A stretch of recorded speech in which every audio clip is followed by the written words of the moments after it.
song. Anyway, hello and welcome to today's podcast. I'm Rodney, your host for today's episode. The Rodcast is a podcast. See what I did there? Huh? Pun? So anyway, today we are talking about Lost in Translation. Now this movie is one of my favorites by far. It's a beautiful movie about a boy and his pet dog who, they're just great friends. They're great friends, their pet dog, pet cat, pet son. So they are having a lot of fun in the sun. So I think this movie is really beautiful because I think the salt shaker that appears in the movie a lot is really symbolic of the boy's like how much he loves his cat, his dog, his son, and platonically, of course, platonically. And so I think that's one of the beautiful things about this movie is that there's so much symbolism in it, and I think that's what really brings out the beauty of this movie. The boy also has a salt lamp, and like he draws a face on it in one of the episodes. In in one of the scenes, and I think in that scene where he draws the salt lamp on the face and the salt lamp face, he draws it on with chapstick, and I think it's like black chapstick, and I think the black chapstick is symbolism of his mother's, his mother. So I think that's what's beautiful about this movie, and this movie also stars my favorite actor, known as Neil Young. I think Neil Young and Ronald Reagan, they're the same. They're the same people, just go by different names. And I think that's what's beautiful about this movie is that it's got my favorite actor starring as the boy. One sec, let me have a sip of water here. Just need a sip of water. Gets hot in this studio, I must say. Must say. So I think that's what's beautiful about this movie. That's what's beautiful about this movie is that, like,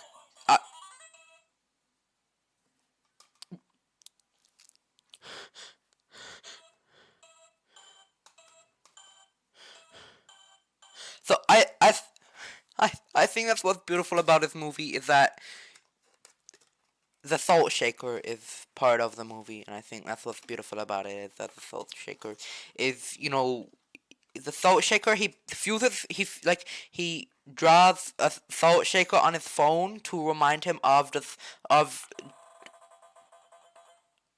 salt, and I think that's what's beautiful about this movie is that, the salt shaker is on the lamp.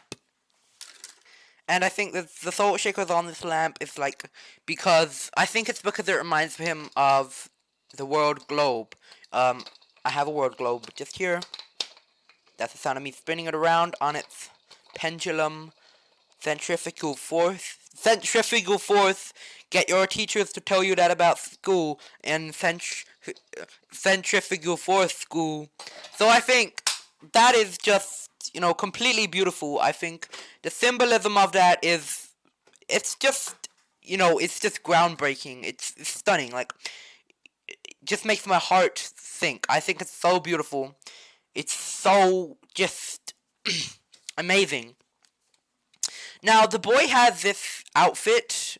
It's like a chimney sweeper because in one of his past life, he was a chimney sweeper.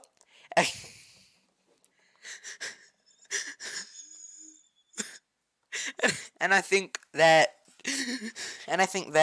the reason why he was a chimney sweeper in his past life is because he was poor in the past time, in a time where all the rich family had a chimney sweeper. And I think that the chimney sweeper is very symbolic of people with a chimney sweeper as their home pet. I meant to say chimney there, guys. Don't know what carried me away to say chimney sweeper. They did not have chimney sweepers as their pets. Although, yeah, they did not have chimney sweeper as their pet. So I think, I think what's beautiful is that, hi, my name is Isaac. I'm the new local owner of Domino's. Like, so I think that is what's beautiful about this, is that, he has the trains on his ceiling, the trains, and he watches them go by as he sleeps. And it's like counting sheep, but because he's a chimney sweeper train operator, bubba lubba dabba, he thinks of trains instead of sheep when he counts sheep, and they make the steam go into his eyes, and so he cries every night in his homeless home, but he's happy because his dog and his cat are there, and he's a very tough boy, I think, because he is pushing through it. He's definitely pushing through it. He's pushing through, his his he's pushing through the sad time, and I think that's what's beautiful. I think when I was a little boy, I should have done something like that. I should have been stronger. I shouldn't have been weaker. Harder, better, faster, stronger, as my favorite band called Radiohead sings. Harder, better, faster, stronger. It's by Blink 182. I think that's a good song by Blink. So I think when he sings about Rudolph the Red-Nosed Reindeer, it's absolutely beautiful. It's like I said this 2 times now. It's groundbreaking. It's stunning. Made my heart sink. Just a beautiful movie overall. Just a absolutely groundbreaking movie. And I think that is what is beautiful about this movie. Now, let's get on the controversy with the creator of this movie.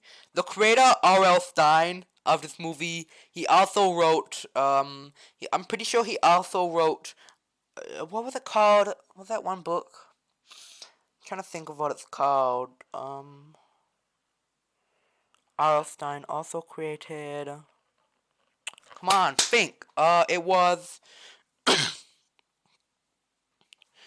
let me look this up, guys.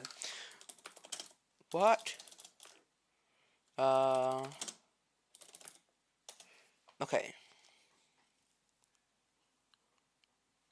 Oh, yeah. He also wrote The Hobbit and Lord of the Rings, I think. And so that's what's beautiful. It's just,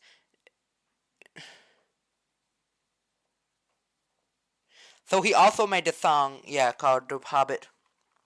And I think that's what's beautiful about this movie, is that, it's so symbolic. There's so much symbolism.